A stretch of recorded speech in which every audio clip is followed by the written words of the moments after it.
There's no conventional front grille and the wheels have been sculpted for improved aerodynamics, but otherwise the Hyundai Kona Electric looks very much like its petrol-powered equivalent. It's under the skin where these two small SUVs are vastly different.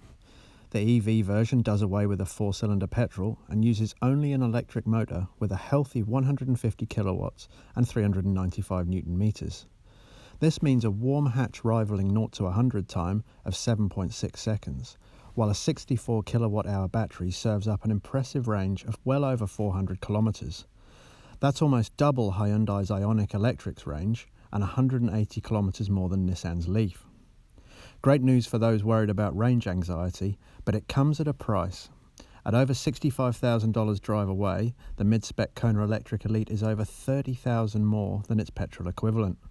Crudely put, the difference would buy roughly 300,000 kilometers worth of unleaded. A range-topping Highlander grade breaks the $70,000 barrier. Simply put, it's a lot of money for a small SUV, no matter how impressive its statistics. All Kona Electrics boast leather interiors, excellent safety kit and generous equipment that improves as you climb the range. The cabin is nicely presented but lacking the class expected at this price. Plastics for the dash top and doors are hard, for example, and simple things like rear air vents are missing. Size-wise, it's good for empty nesters or those with small kids. Typical of small SUVs, the boot and rear seat space aren't huge. Positively, the Kona Electric is one of the easiest EVs to live with. Its large battery takes about 75 minutes to go from 0 to 80% using a 50 kilowatt fast charger, while Hyundai's home charger, costing about $2,000 fitted, gives a 100% charge in 10 hours. It's also a delight to drive.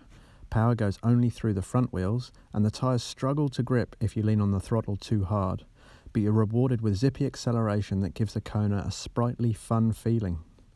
This continues in corners where it feels safe, controlled and competent, again with an appreciated playfulness.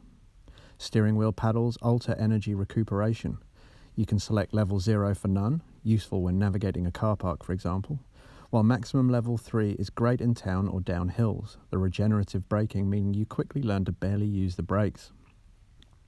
With Hyundai's 5-year warranty, 8 years for the battery, annual services costing only $165, plus the Kona's impressive electric range, the ownership positives stack up. Hyundai's own Ioniq Electric may be a barrier to purchase. It may have only about half the Kona Electric's range, but it costs $15,000 less. At over $60,000, the Kona Electric is close to a basic Tesla 3's asking price, making the Hyundai's job even harder. But price aside, this attractive small SUV could make an ideal entry into EV ownership with its all-round driving abilities, excellent range and sheer ease to live with.